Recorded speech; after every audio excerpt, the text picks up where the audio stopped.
Hi. Hi. Long time no see. Yeah.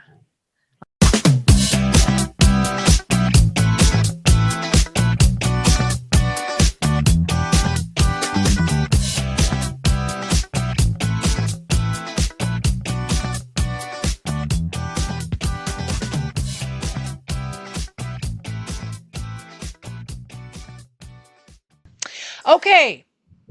It's only because this Welcome, episode is so everybody. garbage. Sorry, I'll stop. Welcome, everybody, to Squidcast. My name is Kelly. I am Brittany. And today, we're going to really do our very best to discuss the season finale of season 4, episode 26 of Bones, called... The end and the beginning. Okay, Brittany, what were you saying about how much this episode sucks? This episode is infuriating, which we will get into Brittany. when we start talking about the first scene. Well, this is... Okay, I'm just going to say right now, I almost had this smart ass idea to not talk about it at all. Because this episode does not matter. This episode is not relevant. This episode is not real. True. This episode is Absurd. Does nothing. It does nothing. It makes me more I'm upset. very mad. I'm already mad. I'm already I have mad. been longing for Bones and Booth to get together. And they have the audacity to show us them getting it on. And then at the end of the episode, be like, No. jokes. This isn't real. Not even. Not even. Well, we knew So it wasn't real. frustrating. It wasn't real. Well, yeah, we knew it immediately. We knew the it wasn't fact that real. Hodgins was narrating at A when he starts narrating the first scene. Yes. A, B, everyone calls Booth Mr. B. C, We have a lot I'm of mad. problems. I'm mad again. Okay. Full disclosure, we I've get watched this into it, episode though. 4 times. We're going to try to talk about it, but again, I'm just going to say none of it matters. None of it matters. It doesn't matter. I will give them one positive. We're giving a little positivity sandwich. Okay, Negativity go ahead. sandwich. I'm just Go going to ahead. fill this negativity sandwich Go with the ahead. fact that it was super cool that they incorporated all of the interns and some former characters into one episode. That was a cool idea to have everyone together in one episode. But their characters weren't the characters. It was the actors playing different characters. But Brittany, anyway, it's a positivity sandwich. Okay, Kelly? listen, this is your job. Your This is my job filling. is to be a bitch for this show. This is your job to be a sucker for all the crap. This is your job to... I'm failing because No. I can't. But the fact that you and I, like, this episode is, like you said, infuriating. It's Not so frustrating. necessarily in my mind for the same reasons that you find it infuriating. And we will get to the whole Booth and Brennan of it all. Yes. Let's start with who wrote and Okay. directed this. Yes. So this is what makes it absolutely the worst, is that it was written by Hart Hansen, the Hart Hansen, and directed by the Ian Toynton. So we have Hart Hansen, creator of the show, Ian Toynton, also one of the creators, the OG. He directed some good episodes: The Widow's Son in the Windshield, The Baby in the Bow, That The one we Yanks loved. in the UK, The Hero Pretty in the good. Hold, not bad, Meh. The meh, Doctor in meh, the meh, Den, meh. The Girl another in the one of Mask. Hero in the Hole was another crazy Booth episode. It was a crazy Booth episode, but it was passable. Yeah. The Doctor in the Den That was the Oh, one that was where the zoo. that was That the was the zoo zoo. one. That was okay. That's where Cam becomes a foster parent or whatever. Yes. She adopts a kid randomly. Nobody wanted her, I guess. Jeez. She just, sure. Well, so that's what Ian Twinton's been around for. Hart Hansen wrote the pilot. He wrote The Man in the Fallout Shelter. No, he's the big cheese. He He is is the the big big cheese. He cheese. wrote The Woman in Limbo. So the first and Okay. last episode of season 1. Yeah. The first episode of season 2, The Titan on the Track. I like that episode. The Stargazer in a Puddle wrote the first Oh, and God. last episode of season 2. Remember that? That was yes, awful. So depressing. awful. You know what? Okay, so season 4 isn't the only one to end off on this note. On a depressing note. Season 3, first episode, written by Mr. Hart Hansen, Widow's Son in the Windshield. Also wrote the last episode, The Pain in the Heart of season 3. That one we loved. That was We will give him some credit for that. that the one? That was Gormagon's No, there was ending. the one before that we loved with Pam Noonan. The The wannabe best in the character. Weeds. Yeah, the the first one best before character ever on this show. Yes. The best villain. But the point is that he seems to be in the habit of writing the first and the last episode of every season. Okay, Is he also Hart, wrote I need The you to Yanks in the stop UK, doing that.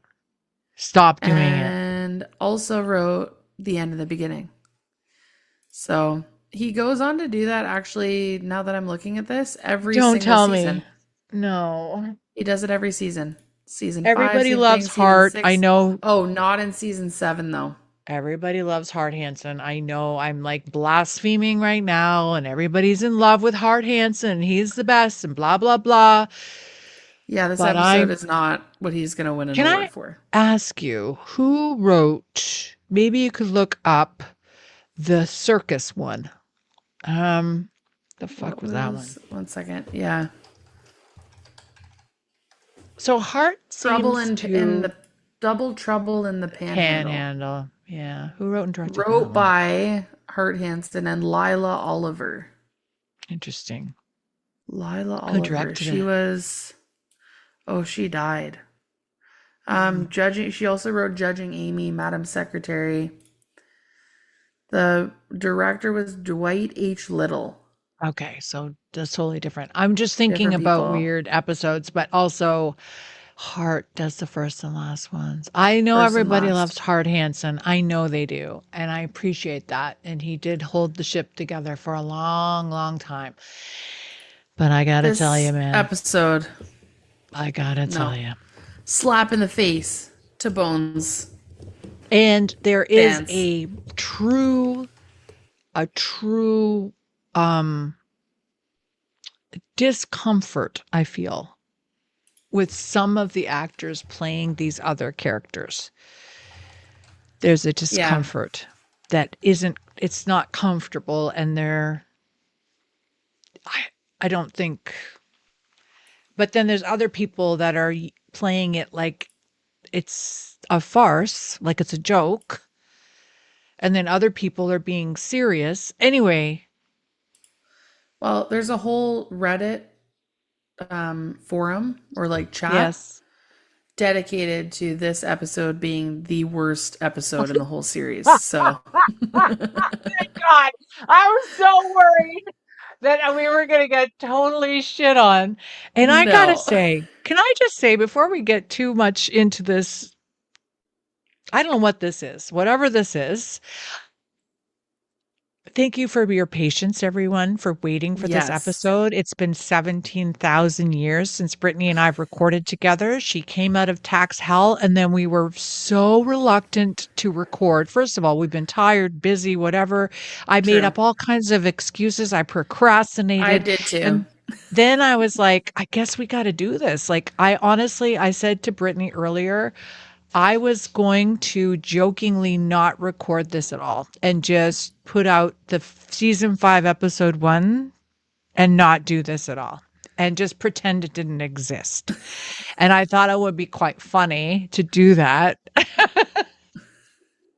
It would I have might regret avoided that us having to decision. talk about this. I'm exactly, But or we could put it on a Patreon, like you'd have to pay to listen to us shit talk this thing. But oh my God. sounds like we're not the only ones. So, if you like Okay. this episode, please let us know. If you didn't like this episode, also please let us know. Yes, action item. I feel like I'm gonna write this is an down. Instagram poll that we need to add in. I agree. Is this the worst episode of all time of every television show on the planet? Maybe. I think this is the worst episode of this series so far. Holy crap. Maybe. It's hard. It's very hard to talk about this. I'm just going to say. And you know what? Okay, we can do it. Let's not waste too much time. Yeah, we're going to get through it quickly. So let's just start by saying that, well, folks, Booth and Brennan are finally getting it on, except it's not Booth and Brennan. It's Mr. and Mrs. B. And they are at 4:47 when Booth is trying to sleep. Brennan has the audacity to wake him up for sex and is like, hey, how's it going? And HODGINS is in the background awkwardly narrating this experience with very, I don't know, metaphorical and whimsical words.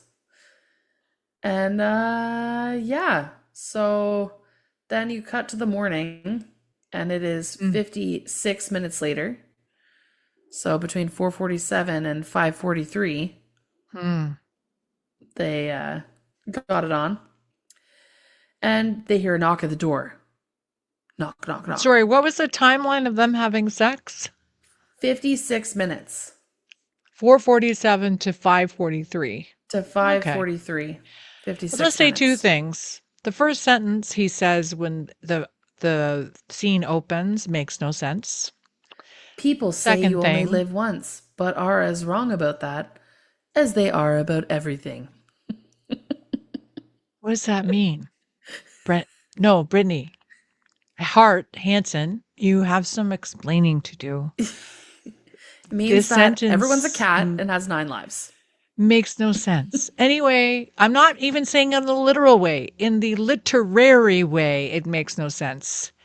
I just also, before I hand it over to you, Brittany, I wrote gross. Booth humping is disgusting. Like his humping was like it was so overact. He was overacting. He was like, oh yeah, it's like totally.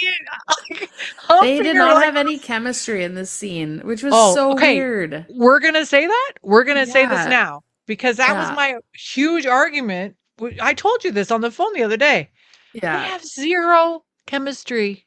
Zero in this episode. Absurd. It's crazy. You know why? Because this episode's insane. And they were probably like, this is weird. Why are we doing this? It's very strange. Yeah. Why? I don't understand. Oh, this is all in Booth's head. Me. Okay, great. David. Okay, what were you going to say? What were you going to say? Over to you. No. I think I forgot what I was going to say because my memory is that of the goldfish. I'll remember later. I was just going to say, okay, well, now I've totally ruined it because I was going to make a joke. What I was going to say was a joke, and now it's absurd because I've really set it up. Tell me your joke right now, or I'm going to go over to your house and slap you. So that first sentence must be Hart Hanson's setting up for a multiverse situation, is what I'm thinking. That is a very bad joke. It's very nerdy. You watch too many Marvel movies. Yeah, this is Spidey into the Spider-Verse, but Mr. B into the Mr. B-verse.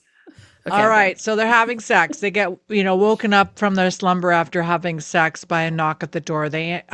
Booth answers the door in Brennan's housecoat, which is a very frilly, kind of pretty pink thing. Yeah. Guess who's at the door? It's Cam. But Cam isn't Dr. Cam Saroyan. She's Detective Cam Saroyan. And she is with who? What? Who's that? Deadbeat brother Jared, who's also a detective and also Cam's partner in the police force. Wow. So right now, a lot is going on. As a viewer, are you I want to know, you're saying there's a whole Reddit thread that says they hate this episode. So I'm assuming viewers just weren't, they didn't. Okay, I'm so frustrated I can't talk, but I'm just saying at this point, you're like, okay, am I in or am I out? Because you have to suspend your Yeah. disbelief enough to go along with this to see where it goes. But even then, it's not enough Yeah. to want to dive in and follow this tale. I think the whole idea of the episode, if you can let go and enjoy it for it just being a fun filler episode, even though it is the season finale, Season finale. then it can be good. But I think just for me, I want so badly for Booth and Brennan to get together. Their chemistry is like off the charts. It is great. We're building toward that this whole time. We want them together. We want them to be in love. We want them to have everything. And for them, for the writer to give us this episode as like a little dangling piece of meat to be like, look at what could be. It's like, no. Is that really what you think they're doing? I think Maybe. they're trying to satisfy people because everyone's probably going, why aren't they getting together? Why aren't they getting together? But they want to push it off for as long as they can. And this kind of sets the stage for them to be able to say, like, for maybe Booth's feelings to come to the forefront, for him to maybe communicate that, and for Brennan to communicate that, and maybe kind of push that communication of their feelings forward a little faster. I don't know. I'm not in the mind of Hart Hansen or Ian Toynton, but they must have had a reason for it. It can be a fun episode if you let it be. No, but I think, okay. It's very old-timey. Like, it has a different vibe. We can pretty much breeze past this whole plot. Like, it does, all the details don't matter. We can talk about the individual characters and who they're playing in the story, but at the end of the day, none of it matters. Also, I hear what you're saying. Maybe they got some notes from this could be a huge fuck you to the producers too. The writers could have said, oh, you want them together, do you? Okay. Here you go. Like, they gave them all the stuff they wanted. Yeah. Like, gave them a bad story with a bad plot line and all these stupid characters. And they gave them all the stuff that the producers, maybe there was a bunch of notes they got over the seasons. They were sick of hearing about it. And they put it all in one. I'm going to give them the benefit of the doubt there. Yeah. Or, this is everything you get. Here you go. And they're trying to, like you're saying, satisfy the viewers. Like, finally, Booth and Brennan are together. But it's just so... If they had gone in a different direction, maybe if Ian Toynton made it more slapstick, like the funeral episode. Yeah. Whereas it was a silly episode in like a very serious format. Like, so they could have filmed it. Yes, sorry. I'm so worked up. I have so many notes. Like I said, you could have filmed it in black and white and made it like a noir and made it very like 50s noir movie, like a Humphrey Bogart type of film. You know, like you could have, I'm saying names and things that you don't understand. I understand. It's a black and white situation. Nodding. It's fine. I'm pretending. It's okay. He was famous for his movie, a movie called Casablanca. Yes, I've heard. Okay. I've heard. I'm joking. I know this for once. I'm giving you a hard time too. You know what I mean? Like, they could have had fun with it if they knew how to have fun. But they made it too disjointed. Yeah. Well, the one good thing, although I'm skipping ahead a little bit, but we're going to see a familiar face that we definitely love to see. So we're going to see him in a minute. But we cut to the lab, they call it. So the lab is the name of Booth and Brennan's nightclub. So they pull up behind their club and they go in and they find out that someone has been murdered. They've been told that there's a body and they're going to go and check out this body. So Zach came in apparently just before 4, and then she was there and she got home. The reason it was important that we saw the times in those first 2 scenes, it was important to establish that she was not there at 5 o'clock or so when Fischer came in to do an inventory, and then that's when the body was discovered. So Zach is there. That's what's exciting. Zach is Yes, and I back. was happy to see that our friend Eric got a little bit of work. That's nice. Nice to get a Yeah. call back, you know? Yeah. Yeah, So I don't know. I wrote in apparently, my notes, I'm sorry, but this is crazy and stupid and dumb, and I hate it so much already. So, yeah. Okay. Well, we can yeah, just get through the scenes quickly. We don't have to let's delve get into through. too much detail. So But we have apparently, Zach. Zach He's had playing. What's the screamed. character he's playing? So he's playing. What exactly is his role at the place? He's her assistant. Yes. Yes. He's Brennan's And assistant. and Fischer is there as the chef, and he was Okay. there to do inventory. Okay. I'm just gonna say there's a couple people in this episode, and like I mentioned earlier, who are eating. They are eating this episode. And our friend Fisher showed up to work that day and he just He was did the pretty work. funny. Like Yeah. this is what I'm saying. Like it should have been like that. Yeah. He's doing inventory wearing a chef's hat. He's wearing like a pretty intense like get up for His a chef. He's outfit really trying is to show off. ridiculous. It's kind of like a high school play where you got to choose It's like an absurd exactly costume. that. It's exactly that. Like if you didn't know who he was playing, he's the chef. Okay. I am a chef. Oh, really? Really? No idea. I thought No you idea. were a karate instructor. Guess what, Brittany? Greg, you are the light of my life. I love you so much. Greg just brought me a Coke. I thought he was behind that curtain. I really did. Yeah, Greg, you have to hide behind the curtain and jump out. No. Next time. Oh my Thank you, God. honey. Okay, go on. Okay, so we got Zach the assistant that I forgot his role. And Fisher, what's we he playing have again? Fischer. Zach is the assistant. Fischer is the, what was he again? The chef. What was he again? And so Cam is like, okay, let's go see the body. Let's check it out. And they go to the the washrooms, and they see in one of the stalls there is a dead body. There's a dead dude there, and it looks like he could be from The Sopranos. Very soprano vibe body. Jared's there, Brennan's there, Booth is there. They're looking around. They find a matchbox on the floor. Sorry, with it's a missed Michelangelo's. opportunity. It's a missed opportunity. Yes. They didn't put somebody in that stall dead. That was like a former, like it could have been like Joe the security guard or like some Yeah. person from Like one of the the yes. show. But it was just You know some what I mean? random extra that we've never seen before. Greenman, my So- favorite FBI guy. Yeah, exactly. That would be so sad though. Then he'd be dead. No, but Well- he's just playing nothing. It doesn't matter. It's a school play, remember? That's true. It's a school play. So apparently, based on the body, they think that this Yes. person died between 1 and 3 a.m. But Brennan is saying that she was in her office between 12 and 4 a.m. So Cam, not so subtly, basically accuses her of cheating on Booth and is like, so if you were here when the shooting was happening and you didn't hear the shooting, then were you really here? Or were you somewhere else and you want to tell us where you were? So Yeah. Cam is a real ball breaker. And Jared has the hots for Brennan in this Apparently. episode. So, which is interesting because, okay, spoiler alert, we need to just say what it is from the beginning because I think it gives some insight into what's going on here.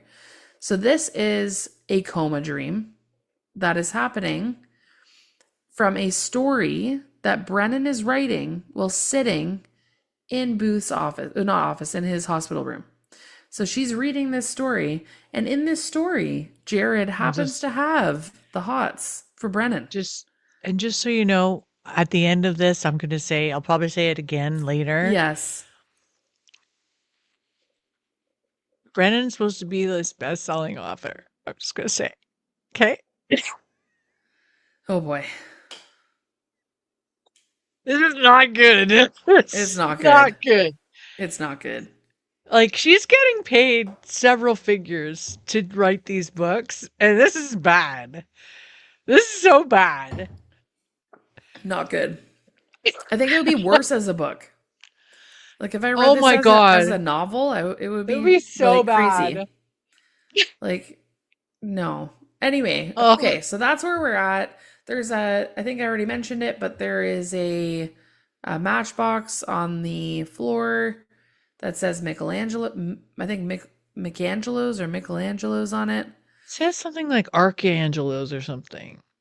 Amicangelos. Anyway, it So doesn't matter. it has a Who place. cares? And they're wondering if anyone's heard of this place. No one's heard of it. We'll see if it comes up later. I don't know. No one saw this guy. Everyone says they didn't see this guy the night before. Who knows? But now we're at the bar, also at the lab, still at the nightclub. We're at this beautiful bar. This place is actually pretty cool. They made it into a pretty cool place. Pretty cool place. Kelly thinks everything is bad. I'm positivity sandwiches. Positivity sandwiches. This is the filling. Brittany's in charge of the positivity here. And I It's a said pretty in cool my setting. notes, I was like, okay, this is even more dumb. Is Booth imagining this even though he's not in the scene? Like he's seeing all this happen I when guess he's not so. there? Because he's Anyway. being read this book against his will by Brennan. Yes. Well, he's in a coma. He can't leave the room. Stop reading Can't this horrible leave. book to me. He's like, this is awful. Please stop. This is a terrible book, Brennan. Stop. So also, I'll just say, yes. Oh yeah, sorry. Before we get go. into the next part, which is where we really start the ball rolling and the ridiculousness, I'll just have you know there is no intro in this episode. All it does is show the name, the title of the show, Bones, across the screen. It doesn't have an intro.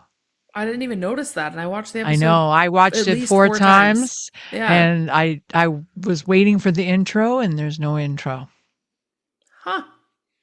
I don't didn't even notice. Man. That's weird. It's well, they're trying to make so much excitement that they ran out of time and couldn't do the intro. No, it's because it's not an episode of Bones. It's not the same. So. Oh, maybe that's why. Okay. Well, Caroline is there. She's ready as the lawyer because she has the same role in this world as she does in the other world. She didn't get to do anything different. Oh, well. Nothing different. Nope. In the multiverse, she's always a lawyer. So, okay. So she's there and she's like, listen, we got to talk about the murders. Daisy's there. Why is Daisy there? We're going to find out. Wendell is there. He is very serious. I hate his character so much. We're going to talk so much about that. Wendell. I liked Angela. Him in this. I thought he was great as a heavy. I thought he was great. I thought it was terrible. He was perfect. Angela. Vincent. Nigel Murray is there. What a guy. Angela. Sweets is there. Love Sweets in this episode.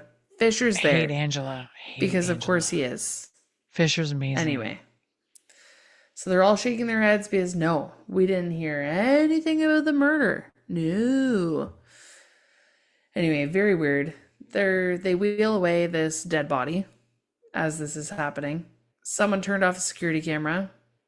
Uh-huh. And so basically Cam is like, I think one of you did it. I think one of you is the killer.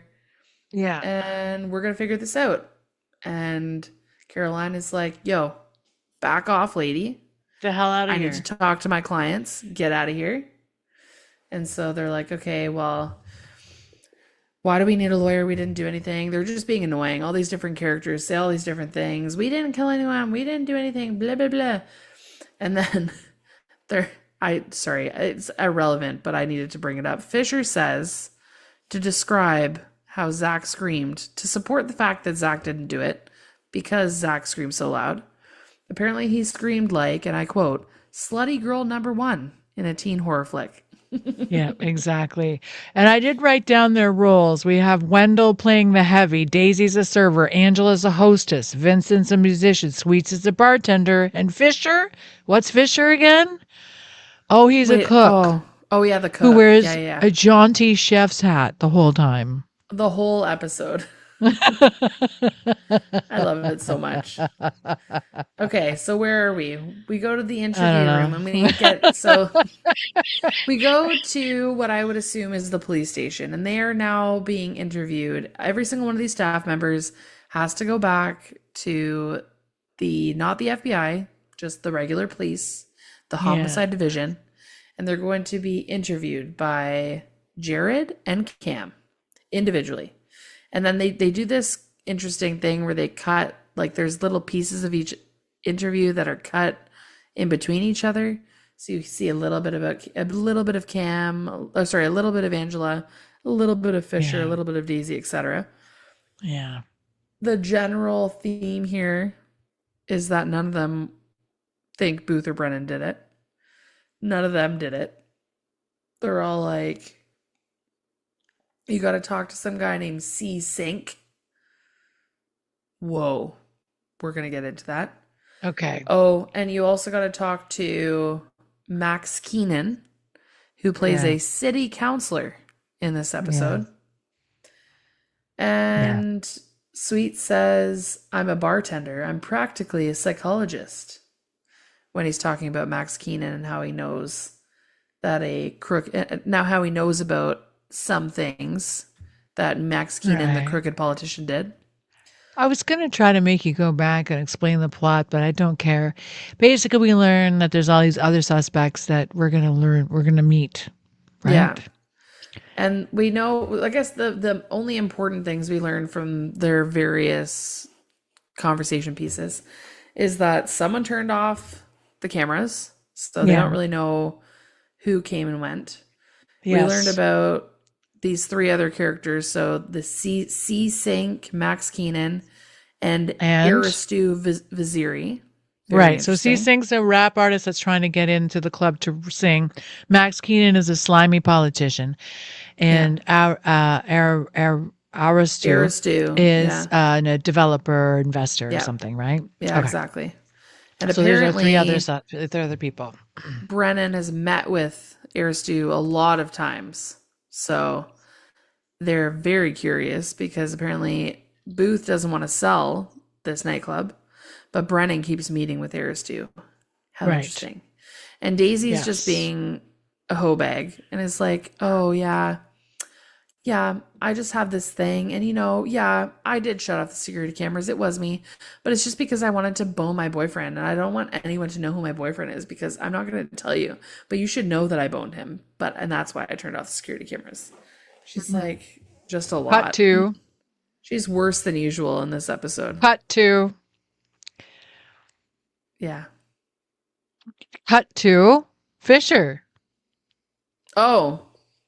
Talking about Daisy and him having a thing. Oh. Jesus, Murphy. Like, cut to.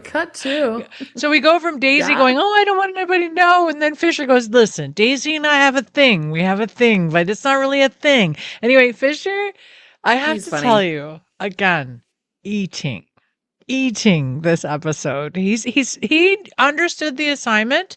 You know who didn't understand the fucking assignment? Angela.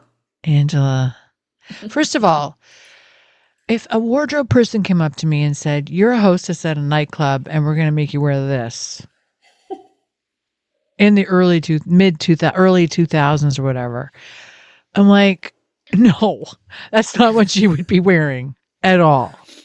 Daisy too, her outfit's ridiculous. Who's serving at a nightclub like that?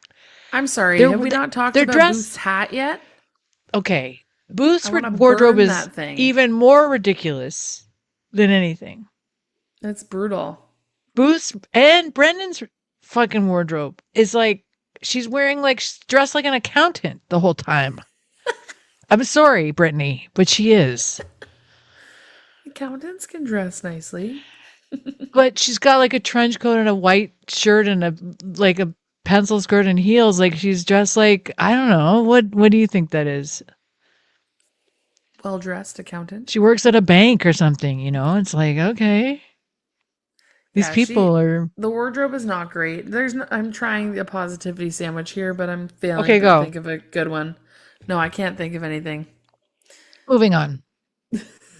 I said in my notes, Caroline is still playing a lawyer in Booth's imagination. Yeah, that's what I was like. She's the only person that's like completely the same. Oh So my anyway, God. we meet at the Royal Diner. We have Booth and Brennan meeting with Max Keenan. It is Wow. not clear in this setting whether Max Keenan is supposed to still be Brennan's father. There isn't Yeah, really a it's not even connection that's clear. Yeah, drawn you're right. here.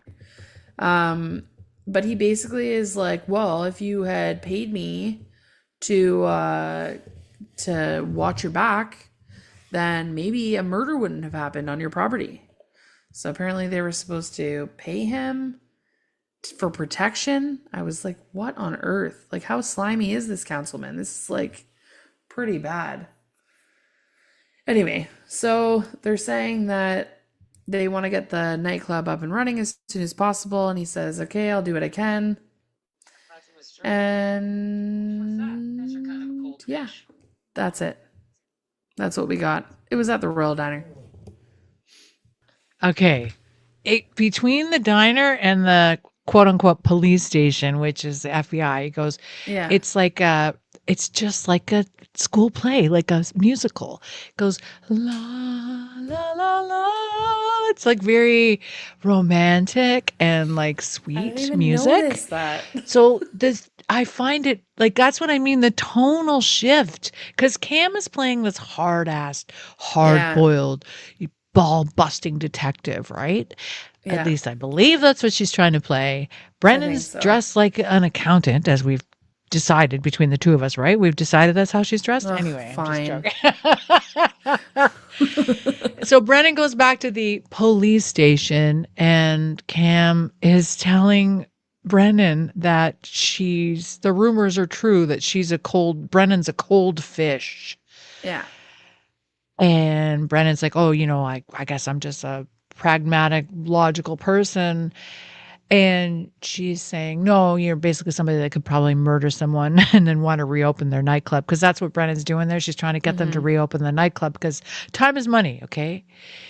And they have a terrible relationship in this imagination part too. See, if this was really Booth's imagination, these girls would be getting it on with lingerie on. Like they would be having a lesbian encounter. If this was truly Booth's imagination, they would not be having this relationship in his dream.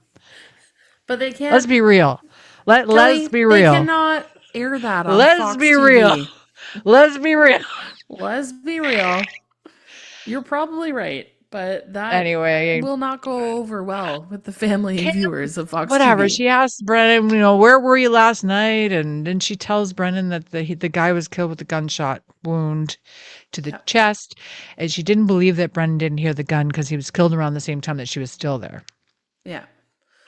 Anyway. And she threatens her basically to say, like, listen, we can talk about this now, or I got to look into it. If you want to admit to me that you were here, or that you did hear it, or you weren't here, and you tell me where you were, then at least you can be honest with me. Otherwise, I got to start looking into things, and maybe I'm going to find something you don't want me to find. And then Brennan says, this is blackmail. And I was like, no, it's not blackmail. No. This is what detectives do. It's an investigation. Exactly. It's an investigation, Brennan. She goes, oh, so this is blackmail? It's like, no, actually. No. It's not. So, Vaziri, Aristu, yes. we love him. The kind, loving, make a CD for you because you're having a hard breakup. That kind of guy. Yeah, right. Apparently he's a hoe bag in this universe. Yeah, but he deserves it. It's okay. Good for him. He has. I hate Booth's outfit in this scene, by the way. I hate Booth's outfit in the entire episode. He looks terrible. Yeah, but he has an alibi for last night because he was with 2 twin women of the night. I don't remember that part. Acceptable. Anyway, he has an alibi, so it can't be him. And they're still trying to figure out why Brennan didn't hear the shot, and that was because Jared points out that someone used something to muffle the gun. So he's telling Booth this. I didn't even set the scene at all for where we are. Sorry. We're at the police station, I think. Yeah, Booth's talking to in a room Jared. with Jared and Booth. So that's basically the takeaway from this scene is we just find out that when this person was shot, the shot was muffled. So that's why Brennan wouldn't have heard anything. So it makes sense that she wouldn't have heard anything. It's not that Right. she's out cheating on. And Jared is very sort of not very subtly suggesting to Booth that maybe it's best that they don't find the gun Yeah. for his own best interest so that Yeah. Booth's no longer a suspect. And the longer they can't find the weapon, Yeah. the less likely this case will be solved, Yeah. Okay, what are we doing? Well, We're we in have the a car car. scene. Booth and Brennan have a stupid scene where Brennan says to Booth, "Oh, Cam tells me, I'm a cold fish," and Booth goes, "Nah, you're Iceland, cold to the touch, but underneath you're all volcano." And this is where So I weird. said that they have no chemistry at all in this episode. Yeah. They're forcing this chemistry between them that's so unnatural. Yeah. And they kind of joke around about, oh, look at us, like we're like, we're sexy murderers getting away with murder. Like they're just joking. Yeah. And Brennan is like, "Oh Because yeah, everyone thinks I'm cheating on you. That's why I didn't hear the gunshot." And Booth is like, "Oh yeah, well Jared thinks that I'm the killer, and he's helping me get away with it."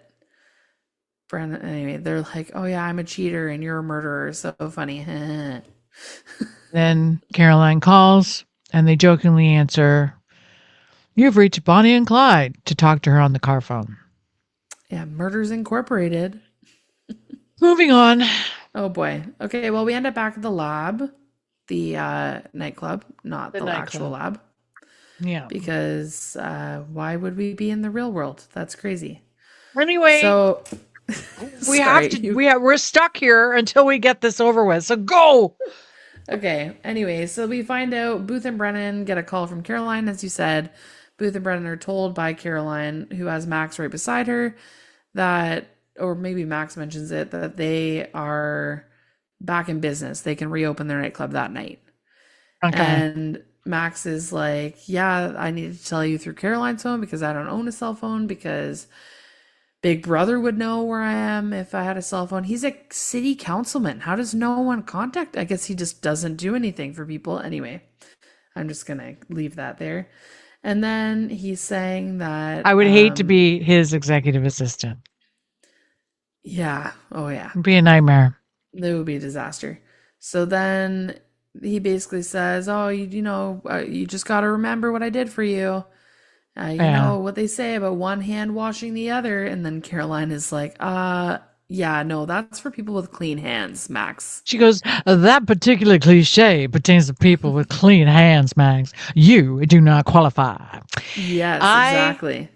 Love Caroline in this, even though this is dumb. Same. She's still She's the her same. usual. Yeah. I think that she must have knocked on the writers' doors and said, "Yeah, no.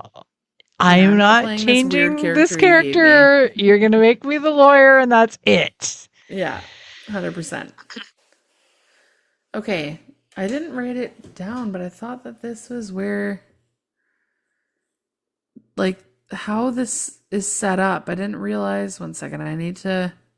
Well, you look that up. Next, we have a scene between Zach and Vincent. So we switch over, and Vincent's very busily sort of handling a lot of sound equipment, his musical instruments and whatnot.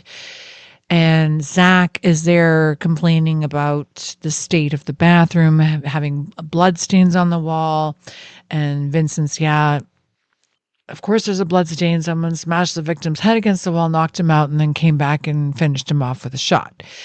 And then Zach is like, "How do you know that?" And then Vincent's saying that he eavesdropped on the cops' conversation. Anyway, Vincent is busily removing things and moving things around, and they discover that the murder weapon is hidden in his equipment somewhere. Yeah. So they don't know what to do. Does Zach pick it up? Yeah, he does. Yes, he does. Yeah. Zach, and they make a joke about that. Picked up the gun, because Zach's like, why do you have a gun? And Vincent's like, I don't have a gun. I'm British. So we don't use guns. We use our foreheads. And then, yeah, he picks it up and then puts it back. And then Vincent's trying to make Zach take the fall. Like he's making some stupid joke about getting rid of the gun. He's and like, we're not inclusion because Vincent doesn't want anything to do with it. Yeah. But Vincent says, because I don't want to have anything to do with it. I don't want to have anything to do with being inclusion with you. Yes. Because you're the type of moron who goes to gal for a murder he didn't go to jail. This is definitely not British spelling. Who goes I have the to same jail. One. Oh, okay. For a murder he didn't commit, and I am not. Which is an interesting Easter egg. Yes, I thought so.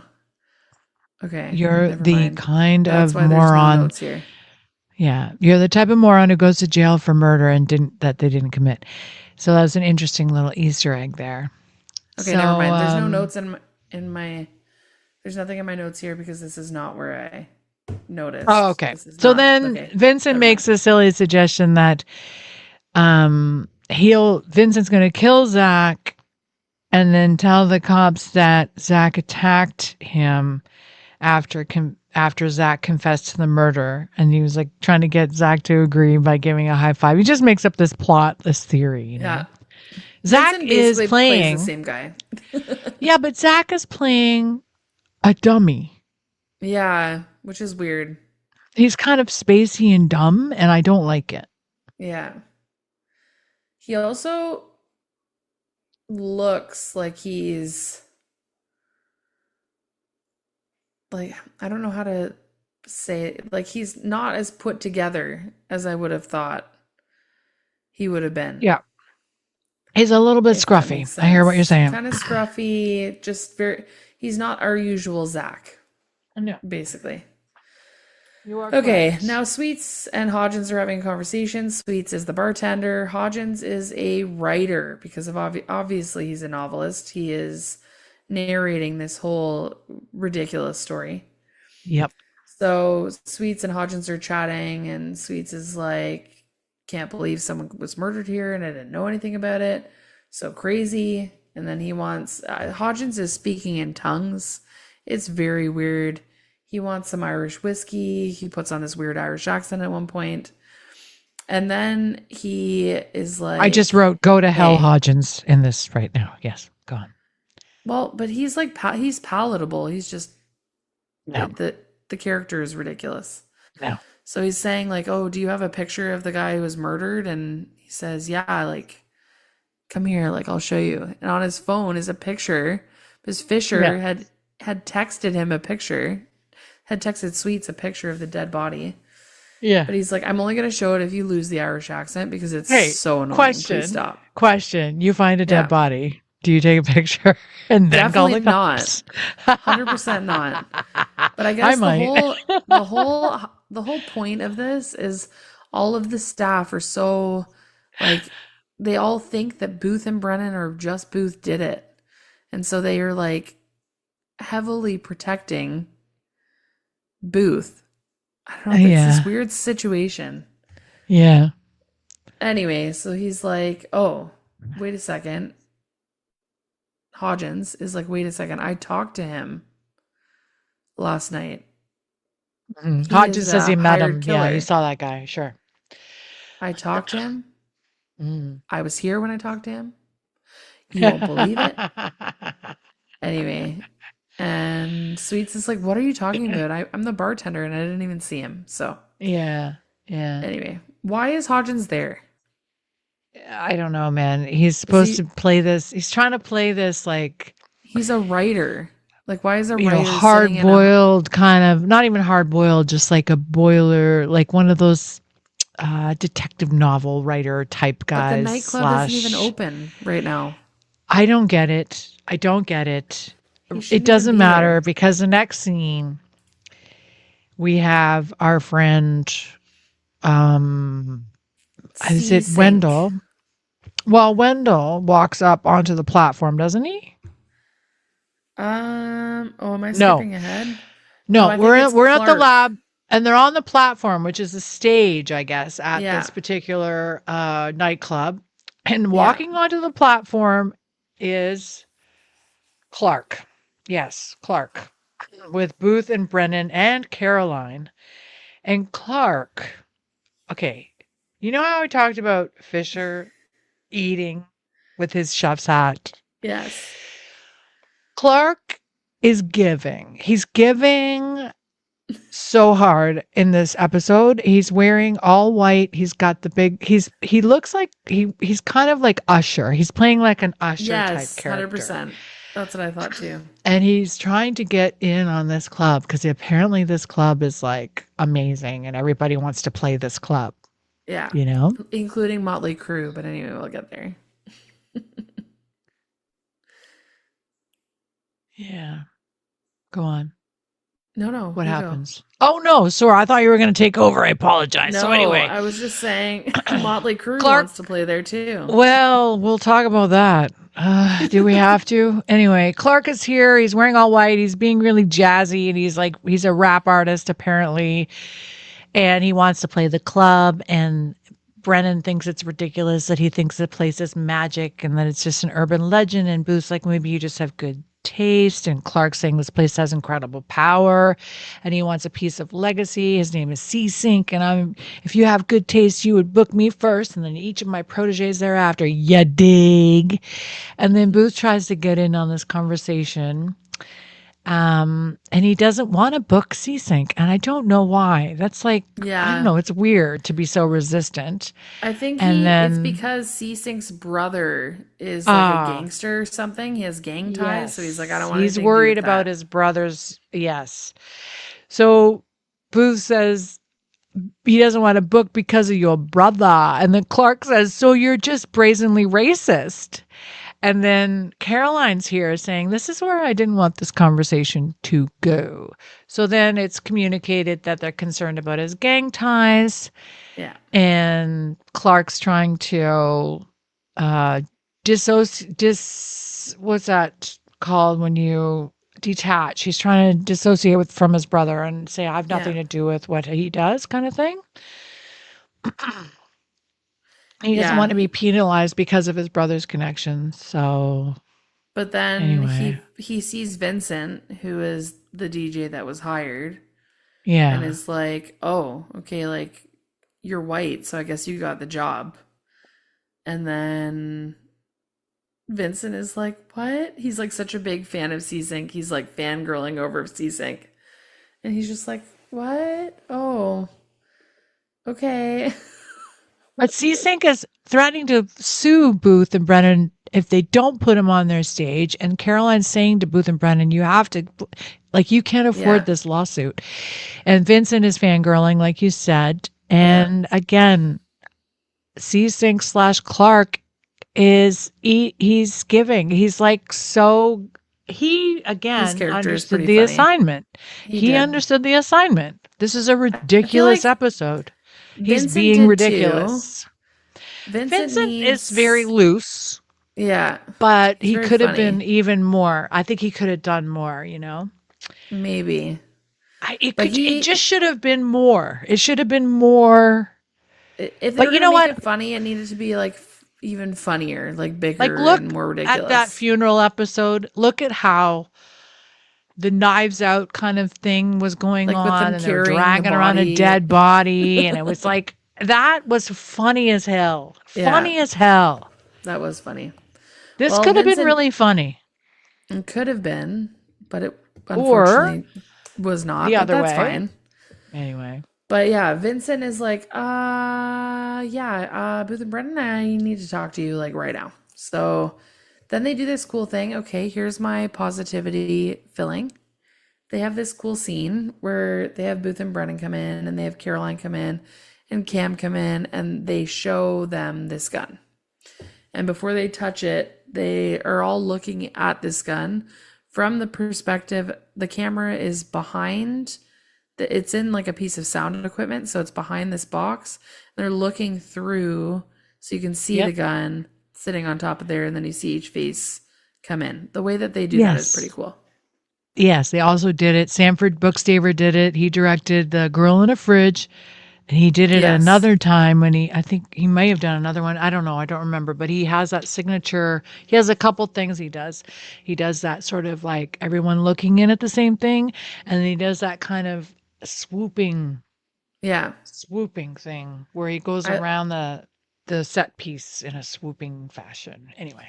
I absolutely loved it. I thought that was a cool. Yeah. I mean, we're Cool shot, 15 Ian. scenes in, but it was a cool Moving shot. on. So, yeah, so the gun is a 38. It matches the murder weapon. Looks like they found the murder weapon. Yep. We find out that Zach touched it, which is not so great. So Zach is going to get arrested. And yeah, that's it.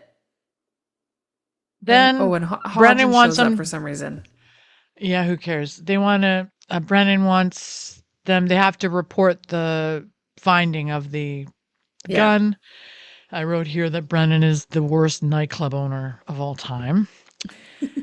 And where are we? Yeah. Where are we going? Initially, they were thinking that HODGINS. Vincent was going to get arrested. Yeah. Then they were saying, "Don't worry, I'm going to bail you out." And he's like, "What?" Anyway, they end up, I don't know if it happens right now, but they end up arresting Zach, so that's fine. Well, they first of all they once they discuss the finding of this gun with Caroline and everybody, they bring Cam in and she retrieves the weapon. So Yeah. then they retell her Zach touched it. Yeah. It's in You Vincent's know, blah, blah, equipment. blah. It's in Vince's Yeah. equipment, da, da, da. And then she's like, can you, and then Hodgins wants to share his theory. Leaning on the railing of the catwalk, you know, sharing his, being like, oh, I'm Ernest Hemingway or whatever the hell he's trying to do. Saying that his theory is that it's the actual victim's gun Yeah. that was taken away from them by whoever shot him in the chest and hid it there. This was it. This was it. I did not know. Like this catwalk situation, the way that they film it, it looks like it's a ramp as opposed to like a flat catwalk. Anyway, this Let me was look. just something odd that I noticed. But sorry, Isn't that I was the wrong. catwalk they walk over all the Vincent. time up top? Yeah. But the way that the lighting is in this scene, it makes it look like it's Yeah. angled. Anyway, but I was wrong. Okay. Sorry. Vincent is the one who gets arrested. Vincent gets Right. arrested. Right. So he's being let off by Cam, and then they're like, oh, shoot, there's no entertainment now. And Sweets is like, what? Wait a minute. I have a band. And so, anyway, Aristu comes in and Gosh, thank God. is this Persian real estate mogul. Yeah. And honestly, he looks very suave, has an American accent. Yes. Very interesting. I wrote, love his accent. Ha ha. Love his accent. And yeah, so that's where we're at. He wants to buy the club because he thinks he can redevelop it and it'll be a gold mine, but they're not going for it. So that's where we're at. Now we have Wendell. Well, no, You before we should do that, talk we have about Wendell. Aristu meeting Okay. Hodgins at the bar, right? And he's made it very Yeah. well known he wants to buy the club, right? Yeah. And then he says to Hodgins, good business like a good marriage is outwardly boring, which is because Hodgins thinks it's boring that Yeah. Aristu wants to buy the club and all this stuff. Anyway, I apologize if you already talked about this. That's okay. All good. I apologize. No, you're good. So then we end up Anyway. at the lab in the alley. And Booth is sitting on his car and Wendell's talking to him. And he's just at like the door and he's like, I needed you to come here because I wanted you to see what I thought. I thought maybe someone taped the door, but it wasn't taped. So that means either the dead guy hid in the club after closing or Brennan let him in after my sweep because at the time this door was closed and it was locked. There's no way that anyone could have gotten in here. Except that, by the way, that dead guy, he chatted me up last night, but I didn't say anything because I know what I'd do if I had caught him trespassing in my club. And he basically says, like, my loyalty's with you, Mr. B. Calls him Mr. B a lot. Yeah. And is implying that Booth murdered this guy and he's telling him, like, listen, my loyalty's with you. If you murdered this guy, it's fine. It's fine. It's cool. My loyalty's with you. No big deal. Yeah. And Booth is like, okay, I didn't murder this guy. I appreciate your loyalty, but like, calm down. And then Wendell is like, yeah, got it. He does this like weird, holds a finger to his mouth and beats his fist over his heart. I know. It's funny. He's being funny. He's being cryptic. I liked Wendell. I thought he was great. Fischer really. But you know who's really great? Do you know who's really great? Not it's Daisy. Fischer. Well, no, Fischer walks into the room carrying his famous tower of wings. He's famous as a chef at this place for making a tower, the tallest pile of wings. And I thought it was really funny how that thread of continuity went through the episode. Like they mentioned that he was voted best tower of wings, and then the next scene he's carrying this tower of wings. I just thought that was funny continuity of all the things. Is that a positivity sandwich? Listen, I told you Fisher's eating. He's so funny in this episode. He knew what was going on. All the lingo. You know all the lingo. The eating. What do you mean? The giving. Eating. This is basic stuff. I'm in my 50s. Because I know those things, it's already passé. I'm like beyond at this point. I only know these things, I think, because of you. I'm in my mid-30s. Just gotta watch RuPaul's Drag Race. You'll be fine. Okay. That's where I'm going to get my education. Okay. So we have this tower being carried in. So funny. And Aristu is there talking to Brennan at the bar. Because, of course, he is. And yeah, so basically, Aristu basically just came to be like, yeah, I'm still offering to buy your club, but I'm offering you less money now. So the price is lower now. You've had a murder. You had a murder. My bad. And Booth is like, listen, get out of here. Either drink or get out, because the only thing I'm selling here is my booze. Wow. So Aristu's like, okay. And then he exchanges this weird glance with Brennan, which at this point I'm like, wait, is Brennan cheating on Booth with Aristu in this weird, like, alternate universe? This is a lot. I don't know. It's very odd, but he does look very handsome in his suit. Okay, next. He does look great. Then Sweets is like, can I audition? I heard that Vincent got arrested. I want my band to audition. Please let my band audition. I promise that we won't be too bad. Everything will be fine. And Booth is like, you know what? Yeah, you can go. And then Booth is like, I have a soft spot for that kid. Brennan's like, wow, you're really just made of soft spots. We both are. And anyway, they're going to make some call. But the call is to sell the place or not. That's the call. Yeah. So Booth's like, I'm making the call. You know why? Like, don't bother asking Brennan. I'm the one who's going to make the decision, which is interesting. Like, what's the call? Yeah. What's the call? Okay. Now you need to talk about this Angela scene because it's just infuriating. All right. Of her bringing the napkin in. Also, we are 20 scenes into a 40 scene episode. Oh, shit. Halfway. Brittany, I'm sorry. Let's go. So Angela runs into Brennan's office. She's bringing in a napkin. She admits that she's the one who drew the map for the guy that's died, the murder victim. And she was talking about how she wanted to get into interior decorating, and he goaded her into, drawing how she might change the design of the place. I don't know what the hell. Who cares? I don't know. It's weird. So she was worried about showing it to Booth because she thought that his head would explode, and she feels that Brennan is a more approachable boss. And she's like, I'm not. She said, you're a cooler customer. That's what Angela calls her. And Brennan goes, no, I'm not. I'm Iceland. And then Angela says she doesn't understand geography. And then Brennan asks why Booth's head would explode. And then Angela said that because when she drew the map, there was a big X on it, and the X was Brennan's office. And Brennan thought, oh, is that because the person you drew it for was looking for the safe? And she said, maybe, or maybe he was looking for something else, and Brennan thinks it was her. And then she makes oh, Booth's head's exploding. Anyway, Angela's really annoying, even when she's playing Angela as another character. I'm just going to say that.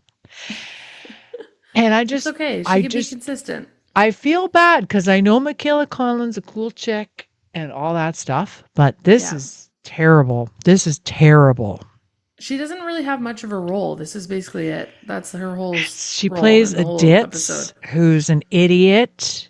Yeah. And she doesn't contribute, and it's just insulting in so many ways. Brennan immediately takes this napkin and calls Max Keenan, who we're to believe is some random councilman, and goes to the Royal Diner for a meeting with him. And she shows him the napkin, and she says, I've been taking it to the police. I want to show you first. And I think that Booth may have actually murdered someone because he saw that this person was trying to kill me, because he knew that this person knew where the X marked the spot. And then Max gets super cryptic and is like, listen, it could be some gangbanger or it could be someone else. But at the end of the day, you got to ask your brother-in-law about the gravedigger, because we work for the same guy. And maybe they killed him. Maybe one of them killed him to make a statement. Anyway, the gravedigger randomly got brought up here. Apparently Max and Jared both work for the gravedigger. It's kind of odd, but okay. Okay. Interesting. Anyway, we're moving on.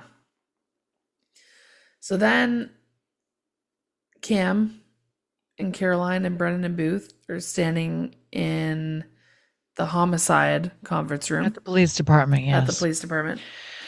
And they're sitting there with Jared. They have identified the victim. His name is Dick Worstenbach. Cam shows the file to Booth.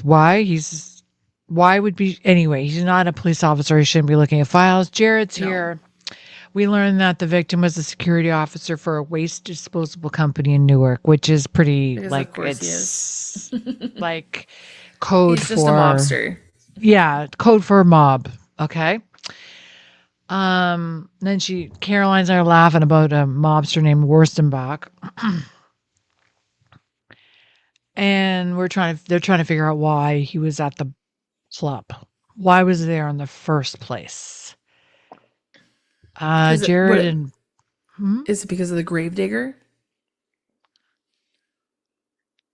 Well, I don't know. Did somebody ask about nobody? Okay, sorry. You're being funny and I'm not paying attention. And I did watch this episode 4 times, but I didn't really pay attention to this crap.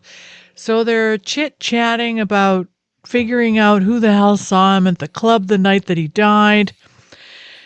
And then Booth believes that this mobster dude was sent to hurt Brennan for some reason. Yeah. I don't know why. Yeah. So then they think the gravedigger sent the mobster to kill Brennan. Yeah. And then Jared says there's no gravedigger. Yeah. And that Cam likes to say he works for the gravedigger, which makes him sound scarier than he actually is. Yeah. And then they need to find out, like Cam wants to focus on who killed the mobster. Because then you'll find out everything else. And then they try to find out, who killed the mobster would maybe help figure out who sent the mobster and then why the person killed the mobster. Anyway, it's a whole circular thing. Crazy, and Cam's pissed because she thinks everyone's lying. Yeah. And I don't know who's telling the truth. I don't know who's lying, and I don't care. I really don't care about any of this. Well, Booth They is equally eventually, pissed. yes. They end up in Booth's car later, Booth and Brennan. And Mhm. weirdly, Hodgins narrates the scene by saying, violent death, murder. It sends out shockwaves. The closer you are to it, the greater the shock. Anyway, so Booth and Brennan are having this conversation. It's a little bit heated, and Booth is really frustrated because, first of all, Brennan tells him that Max Keenan claims that Jared is working with the gravedigger. But also, Booth is most frustrated by the fact that all of his staff seem to be obstructing justice and lying and keeping information from the investigation. He finds out that Angela provided this napkin to Brennan. He's like, why wouldn't they give that to the police? And so he's pissed because he is annoyed that everyone's lying for him when he knows he's not the killer, but everyone thinks he's the killer. So he's like, this is brutal. And Brennan is like, of course, they're going to lie for you, Booth. They love you. This is where I wrote in my notes, the problem with complaining about this plot is that it's all made up, so you can't complain about it. So we're It's a out of the lot. car and we're back at the lab, also known as the club. And Sweets is auditioning to play at the club. And the name of his band is what, Brittany? Gormagon. Yes, that's correct. I love it. And Daisy's playing the tambourine. Daisy is playing the tambourine. And Sweets is being very charming. He's being very much himself. And Brennan thinks the name Gormagon is a stupid name. What does it even mean? I thought that was quite funny. She's like, well, it's such a dumb name. It's so stupid. What does it mean? I just thought it was really, really funny.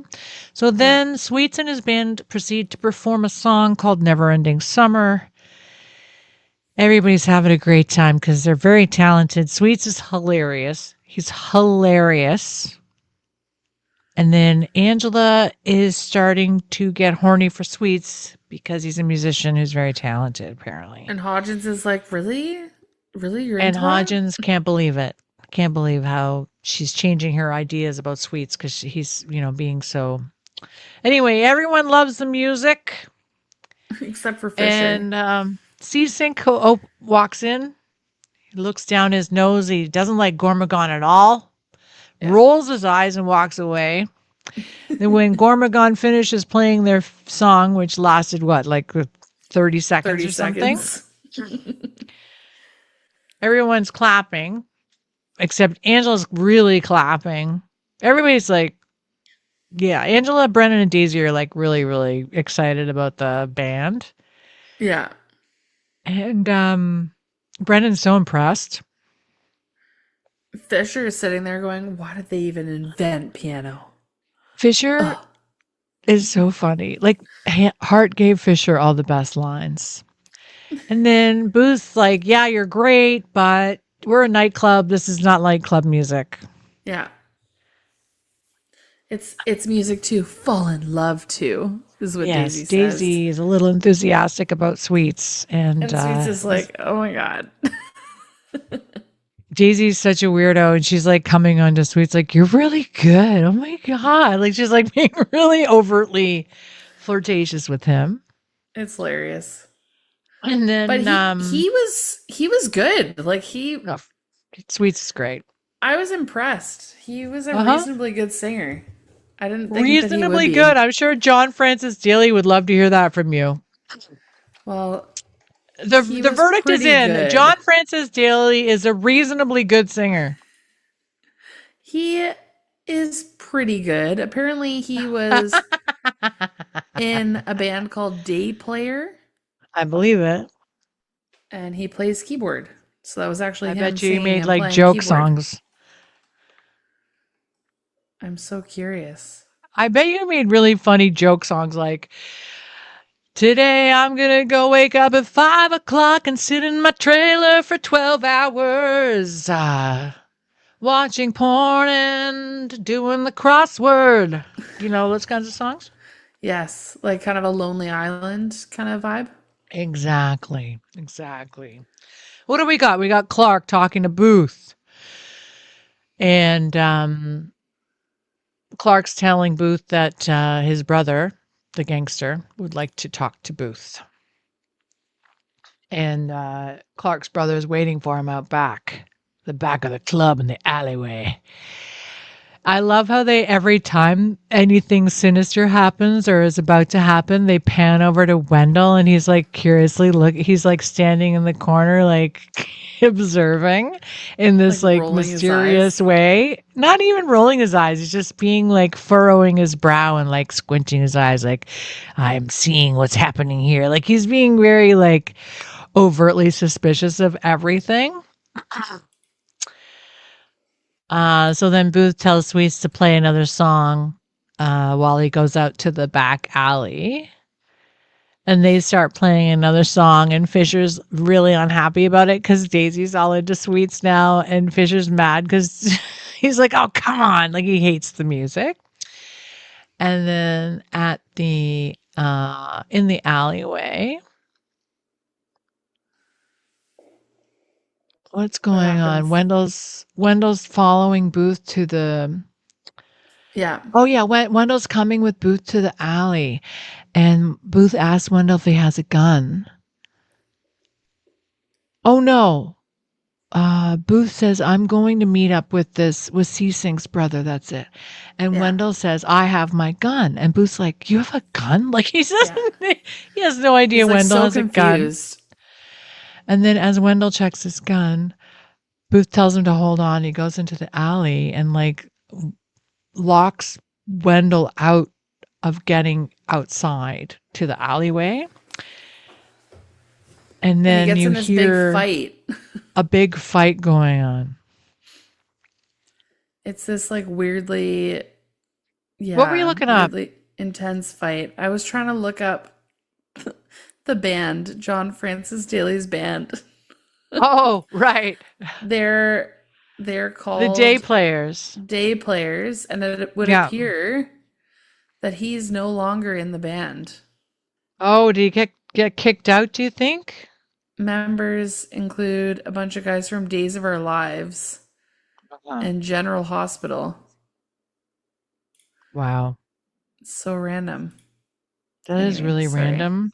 These guys are... Wait, why did he get kicked out? I don't know. These guys are ridiculous. But he originally was in the band.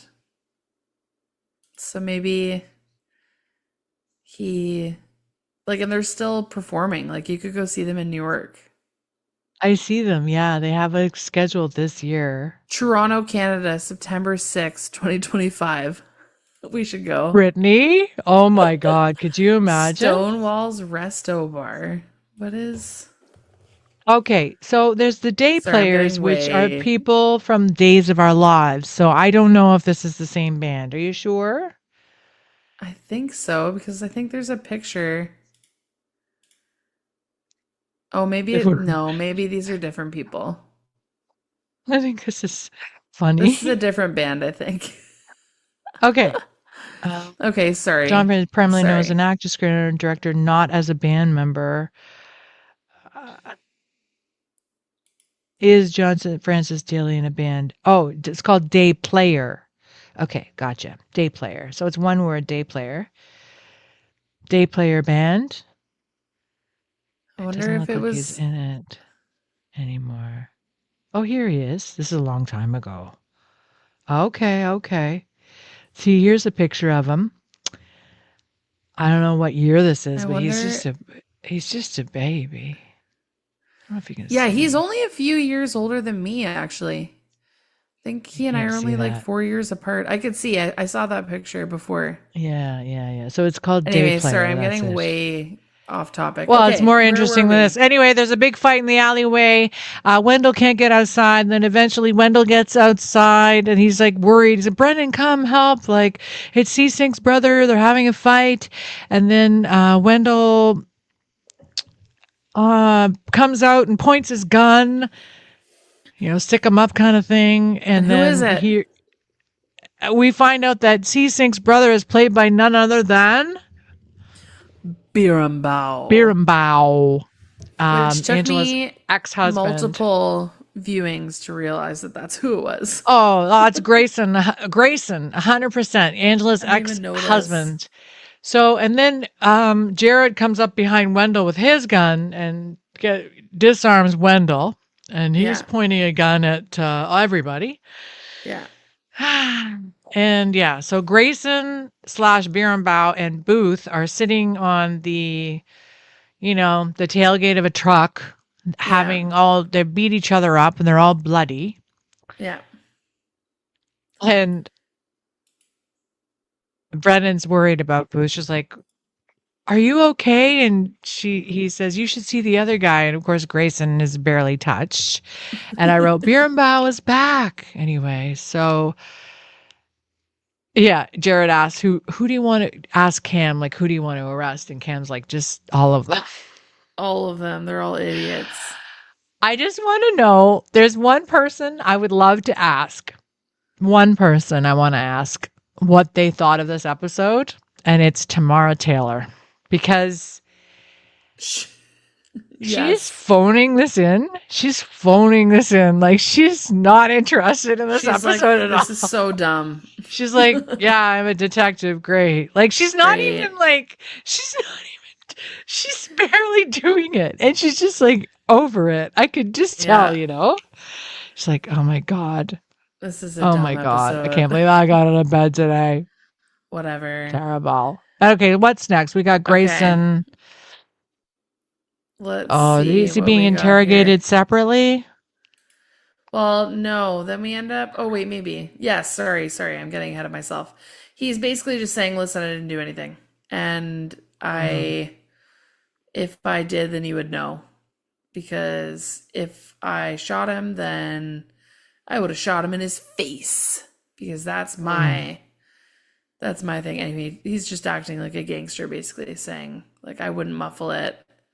I would shoot the guy in the face and you would know that it was me, because that's the way I roll. And they're like, okay, obviously he didn't do it. So that was a waste. And right. And then they end up, Booth agrees to having C-Sync play at his club at the end of this conversation. Yeah. And so back at the lab, Booth, Brennan, and Angela are having a little bit of a conversation. Okay. And they're interrupted by Daisy. Okay, you need to talk about this. Okay, a couple things happen here. Brennan's very worried about the entertainment factor because Vincent isn't there, and Booth does not approve of Sweets' band playing. And then Angela said, I thought Sweets was fantabulisticus or fantabulisticulous. And then Brendan says, don't worry, we have the crew. The crew is coming in. The crew is coming in to entertain, and Angela doesn't understand. Then we have Sweets and Daisy walk up to them. I'm just going to say, Sweets says, hey guys, Daisy told me something I figured you need to know. While they're walking up, Daisy is wiping her mouth with her fingers, which I'm just going to say right now, if you were to watch RuPaul's Drag Race or any kind of like gay icon and they go like this, that symbol, when they wipe the sides of their mouth like that, means they just gave someone a blowjob. No. I mean, yeah, that's the vibe I got from Daisy, but still. Just can't believe that. And Sweets has lipstick all over his cheeks and his face. And Daisy is wiping her mouth like this, like, wiping her mouth. Anyway, Sweets is like, well, the murdered guy and I had a conversation. And, so Sweets is like, well, what they discussed is very important, so you should hear what they had to discuss. And Daisy's like, yeah, I didn't tell the police. Why would I tell the police? And Angela's like, okay, so, well, it's Daisy, so they just discuss sex. That's all. Daisy's like, well, yeah, actually, that is mostly true. And then she tries to like go on this big long story about her and Sweets, and Sweets is like, okay, skip ahead. And Brennan is like, I don't think she gets the point. of skipping ahead because then she keeps kind of going.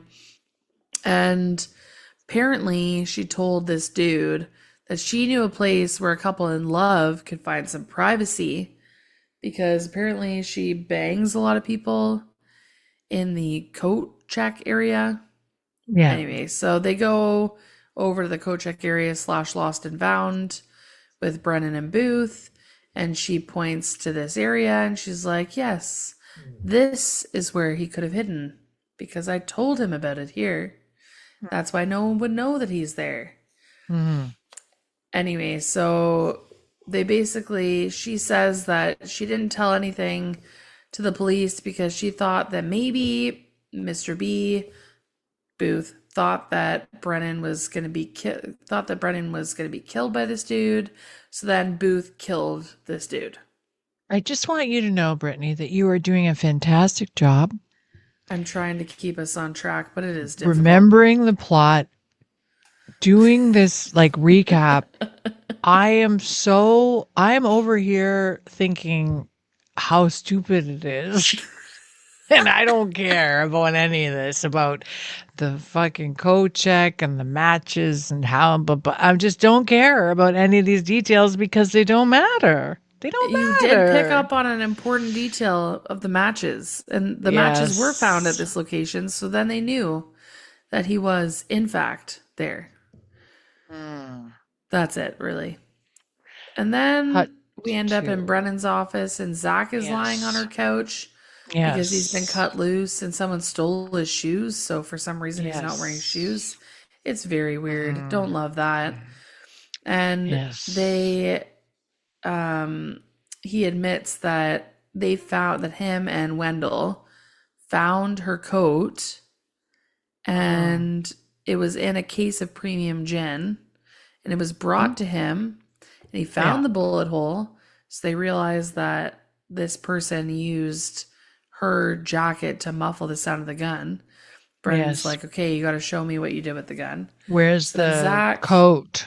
Yeah, where's the coat? So Zach and Sweets then go to the storage room and show her that they doused her beautiful coat, this expensive Belgian corduroy coat, with pure grade alcohol and burned it because that's exactly what you're going to do. And it's because they did this because they thought that Booth killed this dude.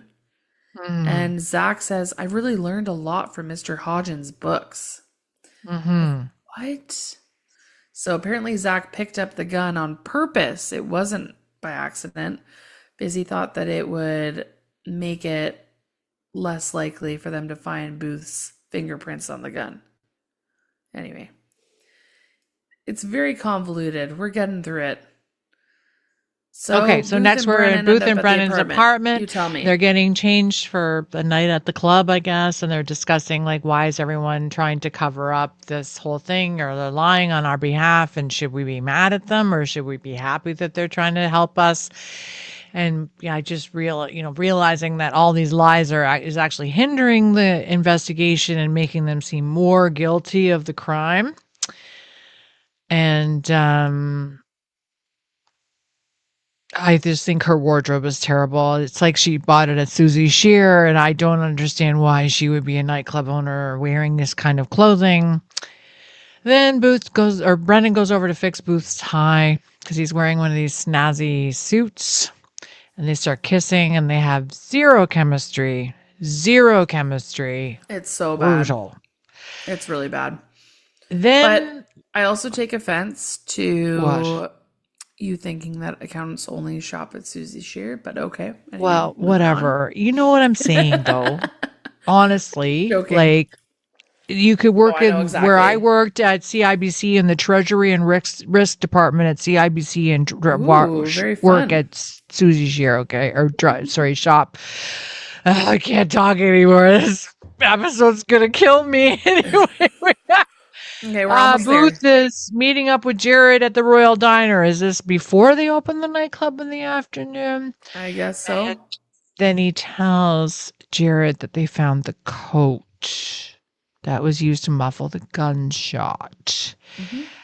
And then the problem with all like getting rid of the evidence, like Booth's telling Jared, like the problem with getting rid of all this evidence is that I didn't kill this guy. I didn't do it. And then Booth confronts Jared about being in the gravedigger's pocket, this big crime boss's pocket. And he asks Jared straight up if he sent the mobster to kill Brennan. But why would Jared do that? Anyway, That's weird. Jared says Max is nuts. It was Max's theory that this happened and that Max is really crooked. Anyway. So now they're trying to figure it out because this guy Worstenbach, the victim, was put on Brennan. He was going to kill Brennan. Yeah.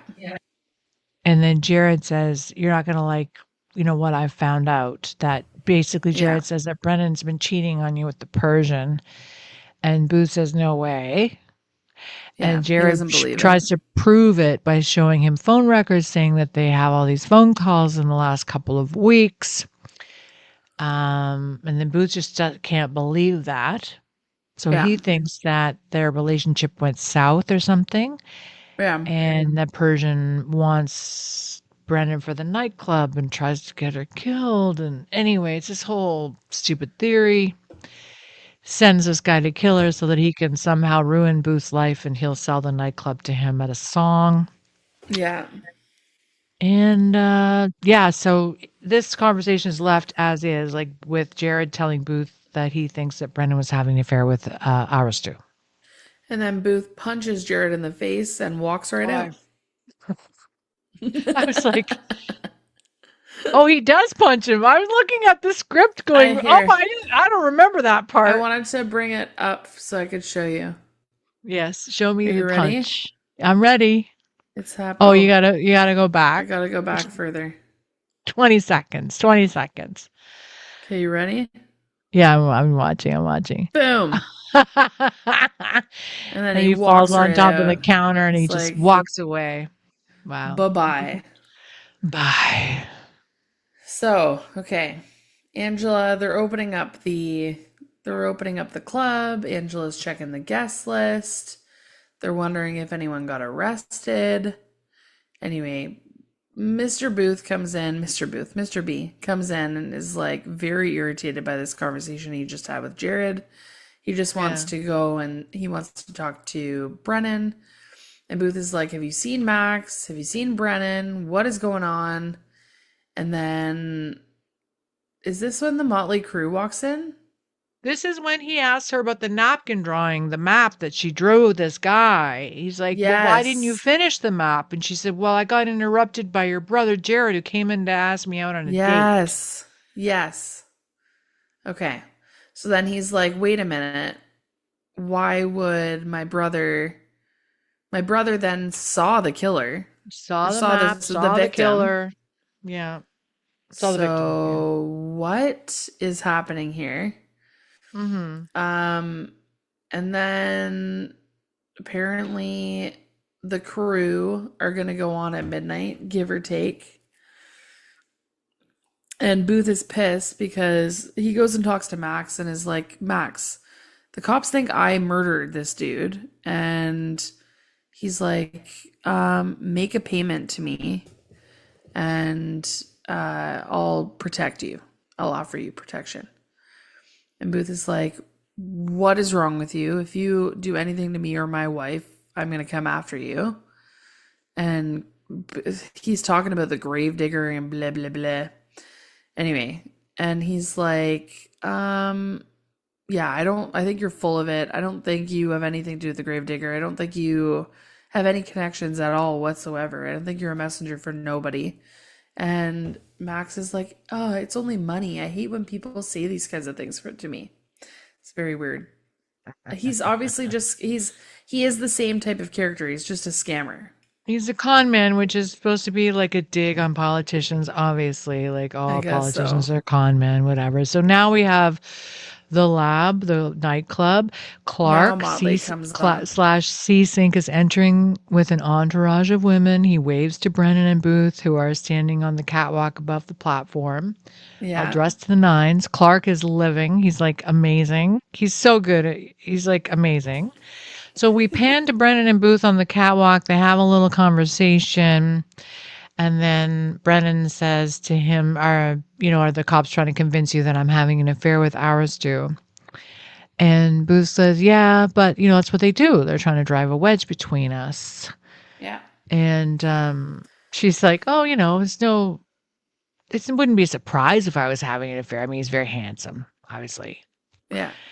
And Booth says, you know what? I'd know if you were having an affair.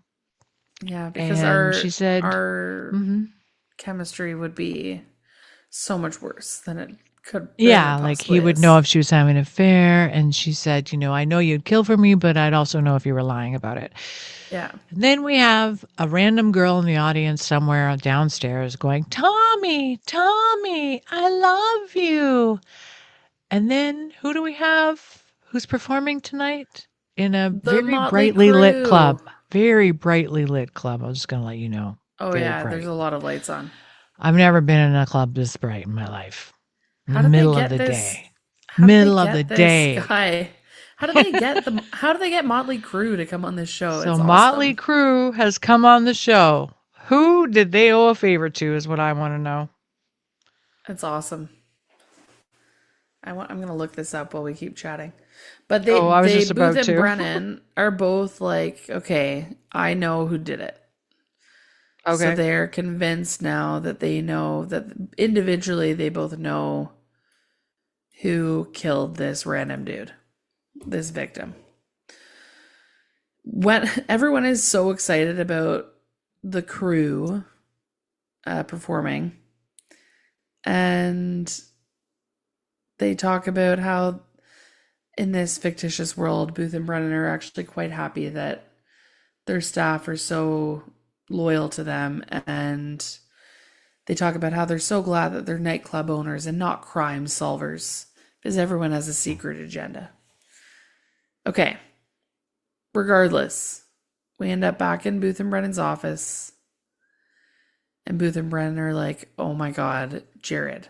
Jared is the one who killed this dude, and he killed this guy to save you. What are we going to do? How are we going to get around this? And they go and they confront Jared in the alley. And Jared looks like he's going to shoot himself or something. They're like, okay, no, put the gun down. He's like, I'm not going to prison. And anyway, Cam is, for some reason, Max is there, and Cam is telling him that the GPS put him in the building at the same time as the murderer. They know that it was him. And Max is going, hey, I told you shouldn't use your cell phone. No GPS. You should have listened to me. Anyway, it's ridiculous. So Brennan is the one who calms down Jared and gets him to give his gun over. Then she gives the gun to Cam. And then in the background you hear, please welcome to the stage, Motley Crue. And then Jared puts the handcuffs on himself, and they call it a day. And they're playing Dr. Feelgood. It's very nice. I'll just say I just read that there was a contest to write in to decide what song they were going to play on the show. Oh, really? Yeah. So people could vote what song they were going to play. I'm just going to say, I wrote in my notes here at this point after the Motley Crue starts playing Dr. Feelgood, which is the most basic Motley Crue song. I love that song. Why is this happening? Why is Booth such a basic bitch? Brittany, you're a basic bitch. Also, is it considered a waste that all these people made this huge effort to be in this show, even though it was a figment of Booth's imagination? Maybe. And then the scene fades to white and fades back to the club at closing time. And we have HODGINS narrating. Let me read this. HODGINS narrates this. He says, You love someone, you open yourself up to suffering. That's the sad truth. Maybe they'll break your heart. Maybe you'll break their heart and never be able to look at yourself in the same way. Oh, Those are the risks. And I wrote, Hodgins is a terrible writer, by the way. he's really bad, which is actually Brennan. Well, I have something to say about that later because I didn't know at the time what was going to happen. True. So then we have the locking up of the thing. There's a denouement at the end where Booth and Brennan are just like at the end of the episodes when they've solved the case. It's very similar where they're sort of debriefing each other. And Oh, okay, this is insane. I'm so frustrated. It's just awful, right? So they have this whole thing about the gun and like why it was Jared and boom bidi but who gives a shit? He offers her a drink. She refuses the drink. Turns out she can't drink because she's pregnant. Shocker. If you remember the last episode that we barely made it through as well. It gets better. We do love this show, but this is just bad. So Anyway, she was scene saying that she fades. wanted a baby. So shocker Yeah. that she's pregnant in this alternate reality. Yeah, exactly. Scene fades. What happens? Scene fades and suddenly Booth starts waking up and he's saying, "Oh, I had such a weird dream." And Brennan is so excited. She deletes her whole story that she just wrote, which is like, And I'll just seriously, say, that's a lot of writing for no, I just wrote, to delete it. it turns out when we find out that it's her writing the story and reading it to him, I wrote, turns out Brennan's a terrible writer too. And then she deletes it. And I was like, good decision. Good decision. Definitely a good decision.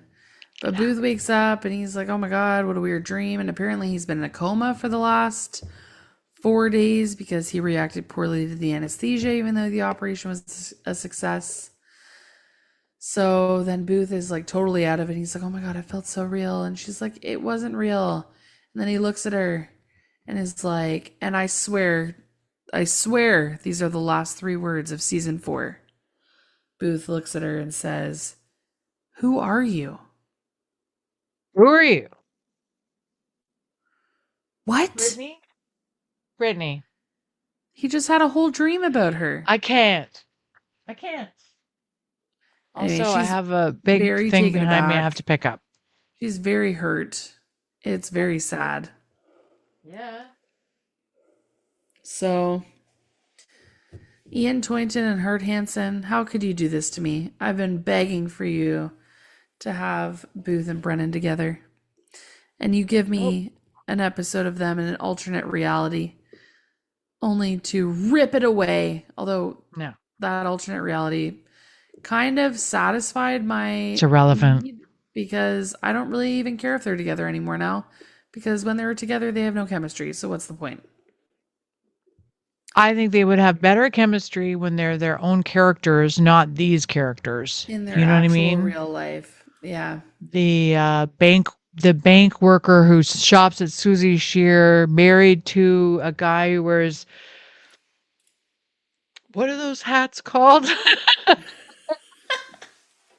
I don't know. It's bad. A baker's hat? No, that's not it. Bad hats and with It's the not Cuban good. shirts, and then we got. All right, you know what? Okay. It's okay. I need you to tell me who your lab Yes. rat is. Can we start with No, rats we're going to first? start with our king. Our king? King Ugh, rat. I don't know. I think maybe Sweets, because I love Sweets. And I thought he was a good singer. And it was very cute. His character Originally, was my interesting. king was Clark, but I've changed it to Fisher because Fisher Obviously. was just eating that whole thing. He was having a blast. I loved his take on it. He really just went with it, and I appreciate that about him very much, very much. Fair. Rat. Who's the rat?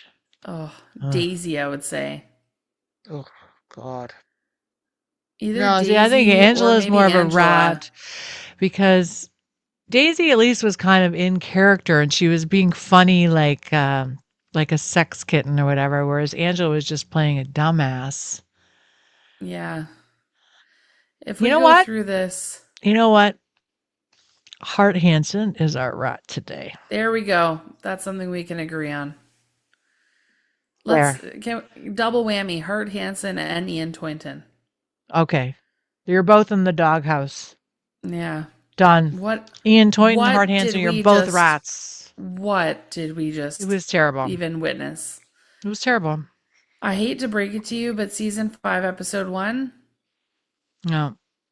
better. It's not much better. I understand. But not It's much not going to be better. much better, but I just want to say, everybody, I apologize that you had to wait 17 years for this episode and it ended up being this, and it's just me shitting all over it. And I just want you to know my highlights were Sweets, obviously, Clark, yes, Fischer, amazing. I thought Wendell was a great heavy. I thought it was funny how much Tamara Taylor was phoning this in and she couldn't give less shit about this episode. I love how Caroline's character, that woman, what's her name, Patricia Belcher, probably, I'm going to say, refused to play some wacky character and decided, she said, no, I'm going to play the lawyer and that's it. I'm sure of it. Yeah, oh yeah. I want to know from Hart Hansen, was this a joke? Were you getting one up on the producers for giving you from the studio, or were giving you notes, or all the complaints the fans had over the last 4 seasons? Did you amalgamate them all and put them all in this episode? All the little things. You know what I mean? Yeah. It's a missed opportunity. They could have gone super camp, or they could have gone super noir. Like, they could have done one or the other. It would have been funny and great. But instead, we have this disjointed, weird kind of mess of a plot that I don't care. I don't care because it doesn't matter. It just doesn't matter. None of it matters. I feel like it was a waste of time. And I think that's probably what everybody else was feeling. Like, they were frustrated. It's a season finale and you wasted everyone's time. Like, literally. Yeah, it was not great. I was trying That's to my look to see if opinion. maybe he did like a season 4 finale Explanation. interview or something. Yeah. There's this question that says, I've heard that the 4th season is the roughest season for a show, a So metaphorical bad. hump. Does the 5th season of a show carry with it new seasons, new challenges? And he's saying, yeah, it was the toughest. There does seem to be something horrible and malignant about episode 6 in each season. I mean, that's just a general. Many viewers So love I the guess season we finale. could quickly talk about the whole season. We've Let's talked hit about it. it all season long. I know you guys have heard me ad nauseum. This was a bad season. It was really, really messed up. If I look here, stand by. I know it's tiresome to have to listen to me go through No, this, it's good. but I want to go to season 4. Let's start. Yanks in the UK was promising. It had some funny things going on. Then we had Finger in the Nest, which brought us Parker poking around, trying to pick up a dead man's finger. Quite cute. Perfect Pieces in the Purple Pond was that ADD, you know, the guy who's like, oh, you got the ADHD, you come, what are you doing over here? Drink some coffee. The New York guy who was so funny. We did Oh, like the him. crank and the shaft. Remember that in the elevator? That was That fucking one was nuts. weird. Yeah. The he and the she. I cannot believe that episode was this season. I feel like with the wheelchair, see you Yeah, it feels around. like see you around. Feels like it's been around forever. I feel like that was so many seasons ago. Oh, that weird one where Skull and the Sculpture, where we find out that Angela's bisexual. Yes, and then she randomly starts dating that girl Roxy, Roxy, who's exactly. an artiste. The con man in the meth lab. Oh That my one was God. weird. The one on the plane. Remember the plane? Where the The person passenger in cooked the in the oven. oven? You know what? I actually kind of liked that episode. I love the fact that I remember the video I made of everybody. He was trying to get people to raise their hand and he offered her, I'll give you a free book from, but given how this writing is so bad, I can see why some people didn't want her book, Yes. What's What this about one here? The bone that blew. Oh, this is the one that fell out of the the who's having an affair, and he was like the bodyguard for this rich family or a nanny or something. Yes. And then her father was working as a teacher Double trouble in the at the Panhandle. Jeffersonian. She was like, no thanks. Double Trouble in the Yeah. Panhandle. That Oh was the my conjoined God. twins. That feels like forever ago. This feels like from season 1. It It took us feels too like long to get through this season. it took us forever to get through season 4. Fire in the Ice we have. That was when Is that when we had our favorite agent? What was her? Agent Booth is framed for murder. That's the episode he he imagines that he's hallucinates. talking to that, yeah, Starts having his tumor problems. that Is this where hockey guy. Marissa Coughlin, Yeah. agent what's her name? I want to say Damn. Peralta, but that's not right. It's not Peralta, damn it. It's Agent Parada? Parada. Parada. Parada. Then I love Hero in the her so Hold. much. Oh, that one. You liked it? I did not like that one. Yes. It was a very poor I Booth didn't is think it buried was a alive. good Gravedigger episode at all. But at least we got some closure. The Princess and Sure. the Pear. That was fun. Parada was in that. fun. Remember they went to the Comic-Con? Yeah. This feels like so long ago. This The feels like Bones That forever. Foam, that one was not Oh my bad. God. It wasn't bad, but The Princess Oozing and the Pear Body. was great. Yeah. Salt, The Salt in the Wounds. That was the Ugh, that was where they thought that the girls were being molested by the pregnant. volleyball coach, but it was actually Yes. this dude who was having sex with all these girls who had like Because the they were birth pact asking. Yeah. with this That weirdo was at weird. school.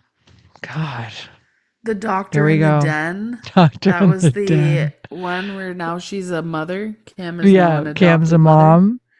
The science and the physicist. Wow.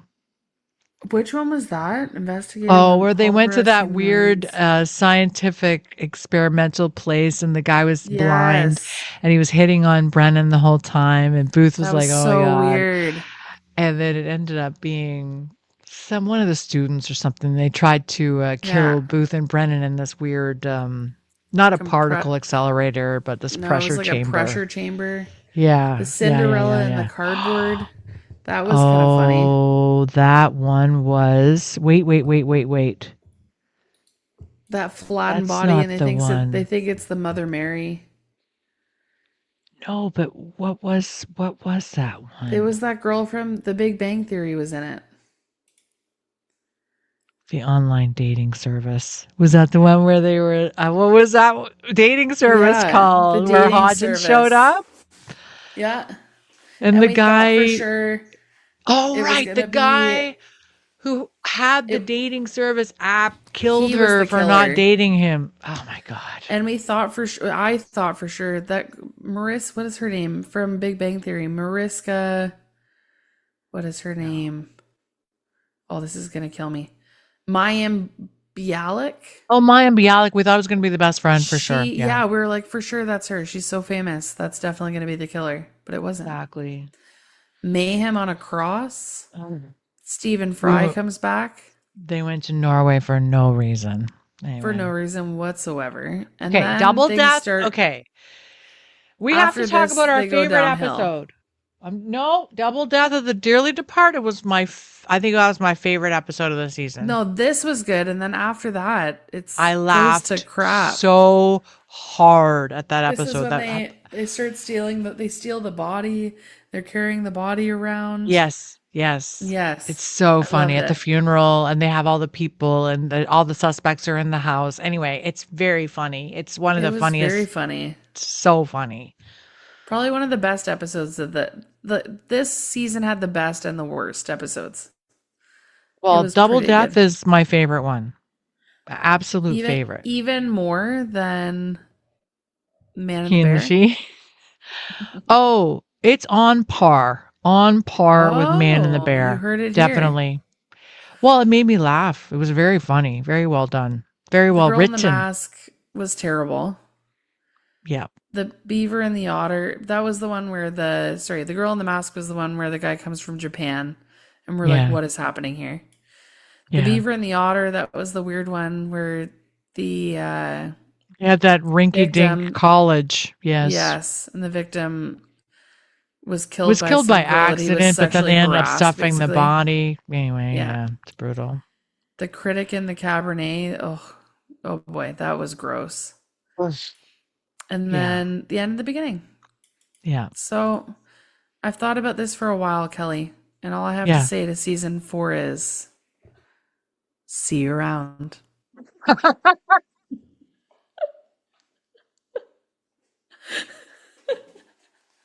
Or not. I'm good to never watch this season ever again. Jesus, thank you all for waiting for us to do this episode. Thank you all for being so patient. And I'm going to apologize profusely for it not being a great episode. And I hope that us shitting all over it wasn't a total Debbie Downer. And you'll come back and listen again to a new episode that we hope to publish very soon, because we're not going to hold off anymore, right, Brittany? We're going to be good little podcasters, and we're going to get back on schedule, okay? We're back on. Yes, we are done tax season. Back again. We're back.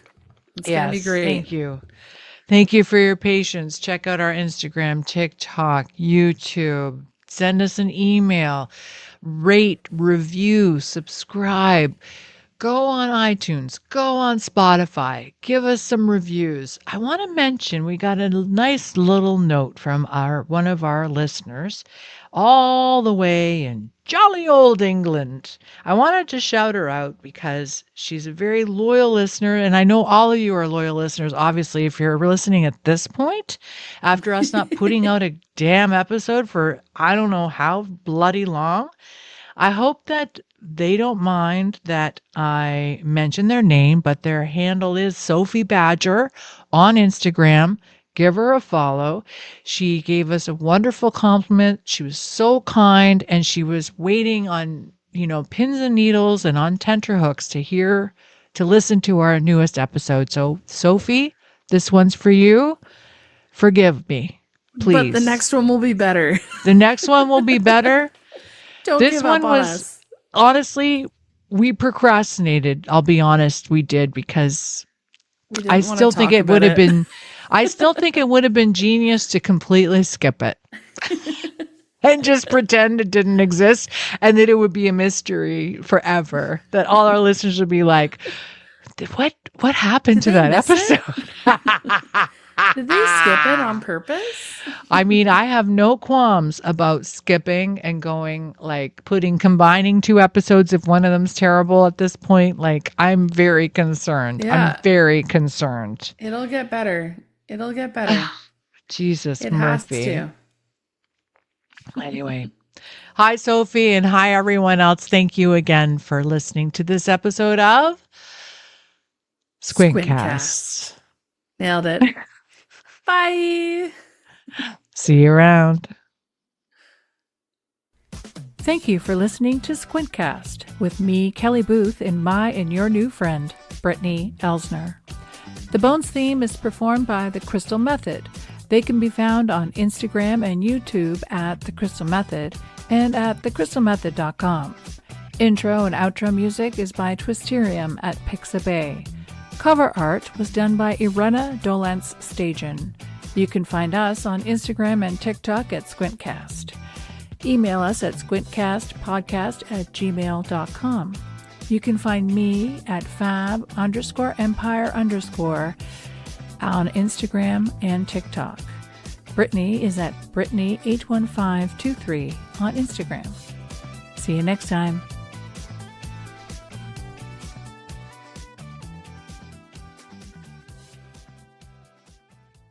HODGINS!